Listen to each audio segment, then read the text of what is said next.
Moi, j'ai envie de connaître une réalité différente. Et aujourd'hui, ma réussite est ma réalité. J'avais tellement rien que je suis obligé d'aspirer à plus.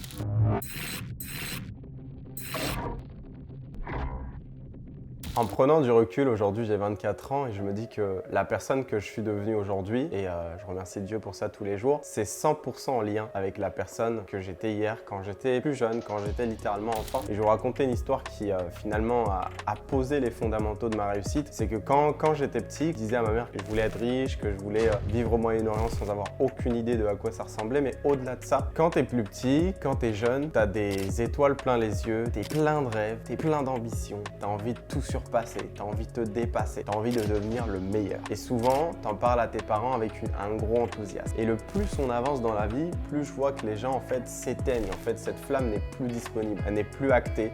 Il y a moins de rêves, il y a moins d'ambition. Je dirais que la réalité entre guillemets s'est abattue sur eux. Et c'est ça qui me gêne. Je me suis toujours dit, aujourd'hui, il faut que je garde cette flamme, il faut que je garde cette envie. Et là, tu te poses avec ton mini-toi et tu te dis quel type de personne il a voulu être dans le monde, comment est-ce qu'il a voulu changer sa réalité ou changer sa destinée. Et c'est ça qui doit te sensibiliser, c'est ça qui doit te parler. Si je vois le Mohamed d'il y a 8 ans ou d'il y a 10 ans ou d'il y a 15 ans, faut qu'il parle au Mohamed d'aujourd'hui. Et en fait, on a tellement eu cet échange-là que ça a été fort. Et aujourd'hui, ma réussite est ma réalité. Donc j'ai beaucoup appris durant mon enfance. Et voilà, entre guillemets, pour moi, les 7 promesses que je me suis données jusqu'à en fait aujourd'hui et que je tiens à respecter jusqu'à la fin de ma vie. Première promesse que je me suis faite, devenir riche, mais de la bonne manière. Qu'est-ce que ça veut dire pour moi? C'est que tout est voué pour que j'aille dans le passé vers un schéma non conventionnel dont je ne vais pas vous parler, mais vous avez compris, j'ai grandi en banlieue, mon entourage était ce que vous pouvez penser. Et du coup, en fait, quand tu grandis en banlieue, tu as peut-être différentes cases, mais tu n'en as pas beaucoup qui peuvent être cochées. Soit tu es rappeur et tu gagnes de l'argent, soit tu deals ou quoi que ce soit. Mais en tout cas, je me suis dit, moi j'ai envie de connaître une réalité différente. Et du coup, lorsque j'ai eu la chance d'embrasser le monde du business assez jeune, à 17 ans, aujourd'hui j'en ai 24, j'ai directement dit oui parce que pour moi, c'était une voie conventionnelle, une voie légale et surtout qui sort un peu de ce que l'habitude a mené dans la vie des gens. Donc c'était pas du tout quelque chose de commun ou quelque chose de régulier. Donc je me suis dit ok, let's go, c'est ça que j'ai envie de faire. Et en fait, durant mon chemin, j'ai remarqué une chose, c'est que en choisissant cette option, donc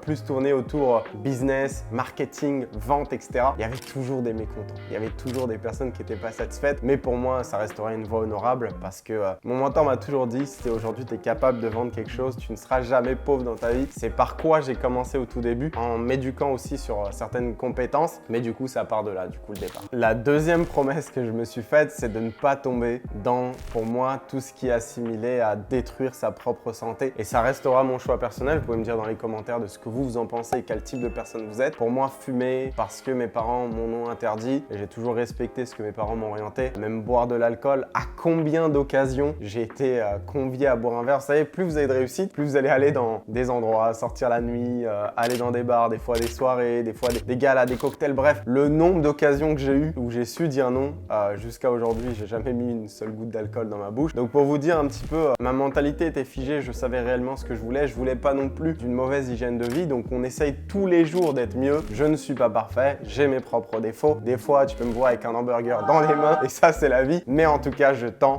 vers mieux et toujours en train de s'améliorer et de rajouter 1% chaque jour. Et le fait juste d'avoir l'intention, c'est ce qui va te mener à réaliser l'action et ensuite avoir le résultat. Troisième promesse du coup, c'est être libre de faire ce que je veux. Juste de le dire, ça me donne le sourire parce que je sais à quel point c'est super important pour moi. Je me suis identifié et j'essaie de regarder les choses que j'aime le moins. Et l'une des choses que j'aime le moins, c'est l'autorité. Je ne peux pas être aujourd'hui aux ordres de quelqu'un ou quoi que ce soit. Si tu me le dis de la bonne manière, écoute, c'est un conseil, que c'est amené par la bonne manière, etc. Je le prends avec grand cœur. Maintenant, si tu viens en mode brusque, fais ci ou fais ça, ou en mode dilemme, c'est pas quelque chose qui marche pour moi. Donc, le fait d'avoir ma liberté aujourd'hui, que ça soit de temps géographique, financière ou même spirituelle, je suis libre de penser ce que je veux où je veux, bah c'est un peu ma garantie de vie, c'est ce que j'ai toujours aspiré à être. Aujourd'hui, je peux le vivre. Je suis pas quelqu'un de super matinal tout le temps, où j'aime pas me lever trop tôt. Enfin, c'est même pas que j'aime pas me lever trop tôt, c'est que j'aime pas mettre un réveil. Parce que pour moi, le réveil est synonyme de salariat et dès que j'entends le bruit, pour moi, il me perturbe. Il me perturbe toute ma journée. Juste le bruit là, la sonnerie un petit peu,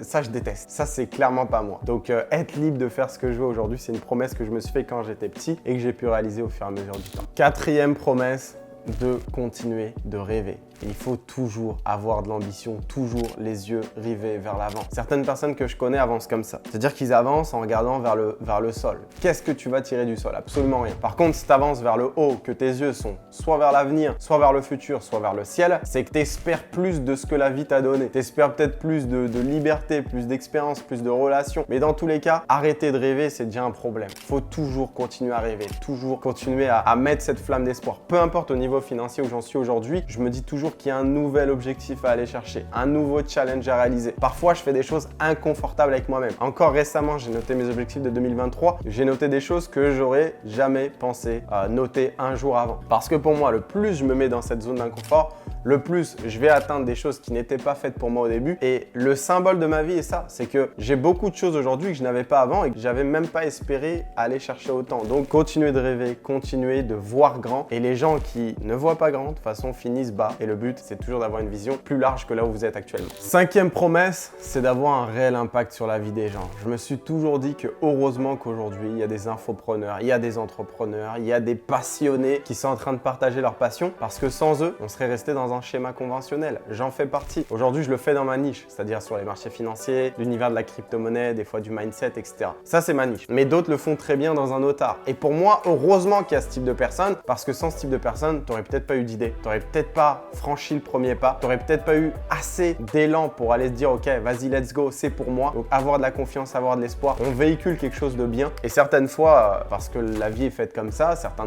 ne comprendront jamais ce que tu deviens ou ce que tu essaies de véhiculer. J'ai toujours écoute Mohamed, tu vends du rêve ou quoi que ce soit. Je vends aucun rêve. Moi, ce que je propose ou ce que je montre dans ma vie, c'est ma réalité. C'est-à-dire que si je te montre une belle voiture, c'est que j'en ai une qui est parquée dans mon garage. Si je te montre ma vue, c'est que c'est ma maison, c'est là où j'habite. Avant, quand j'avais rien et que j'étais à la cité, frérot, il y avait absolument rien et que c'était moche, la personne me disait vendeur de rêve. Donc au final, je te vends pas de rêve. C'est ma réalité. Je me suis vendu une vision dans le passé. Je me suis même peut-être vendu un rêve, vendu un espoir quand il y a 7 ans en arrière quand j'avais absolument rien. Aujourd'hui que j'ai tout, mais évidemment que je vais pas m'en cacher. Donc au final, certains ont la critique un peu trop facile, mais continuez à avoir ces rêves qui vous drivent.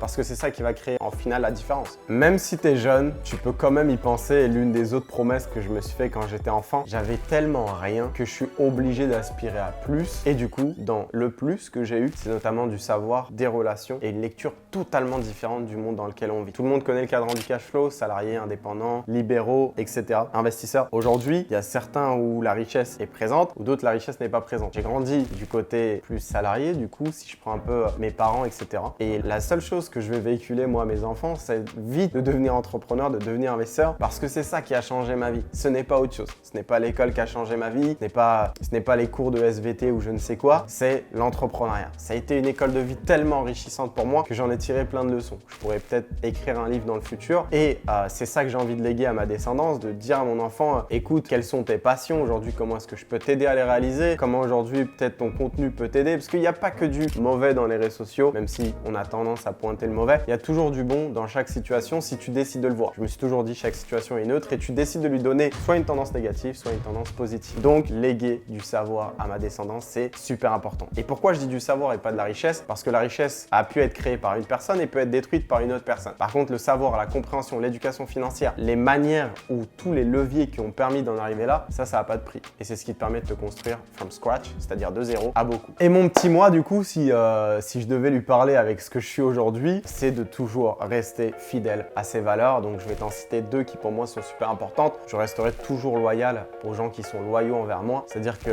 je ne pense jamais en me levant un matin détruire quelqu'un, lui causer du tort ou quoi que ce soit. Donc, toutes les personnes qui sont encore dans ma vie aujourd'hui, après toutes ces années de turbulence où il s'en est passé des choses, il y a eu des hauts, des bas, comme la vie d'un entrepreneur en règle générale, toujours rester loyal parce que pour moi, ça, c'est quelque chose d'important. C'est comme la famille. Aujourd'hui, certains de mes amis sont de la famille pour moi et du coup, ça fait partie de mon sang parce qu'on a le même ADN. On a la même langue, on a la même ambition, on parle des mêmes choses, on a les mêmes centres d'intérêt, etc. Donc, loyauté, super important. Et la deuxième chose, c'est être entier. Je ne pourrais pas me brader pour un billet.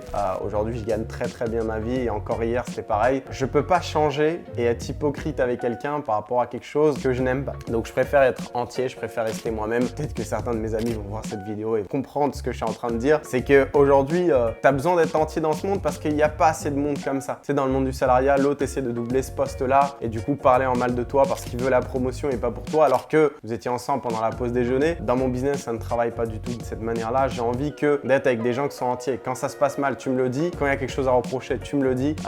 On se fonce dessus, mais c'est pour le bien commun. Donc restez entiers, ne vous bradez pas pour moi. Et voilà un petit peu par rapport à ça. Bon, du coup, on arrive à la fin de cette vidéo. En tout cas, j'espère qu'elle t'aura plu, qu'elle t'aura aidé. Si oui, n'hésite pas. On est encore au début de la chaîne, de liker, commenter, donner ton avis. Quelles sont peut-être les promesses que toi, tu t'es fait lorsque tu étais enfant? Qu'est-ce que aujourd'hui ton mini-toi t'a dit que t'as pas encore réalisé? Partage-moi un peu tes ambitions, tes rêves. Et du coup, let's go to the moon. À une prochaine vidéo. Merci encore d'avoir été présent jusqu'au bout. Et n'oubliez pas de vous abonner et de mettre la cloche.